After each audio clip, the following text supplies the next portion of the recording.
A couple of days ago we talked about looking at the curb and noticing a mark that might show you where your utilities are connected. So we spring forward here and we see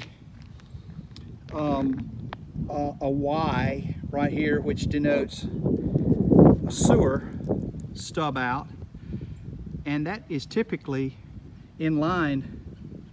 with the water meter. And you can see that the driveway is broken and the ground is sloped in a circular pattern right in here,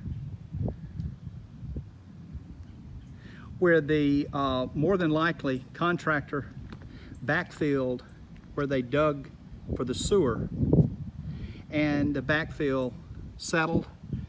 concrete settled with it, and we've got a broken driveway.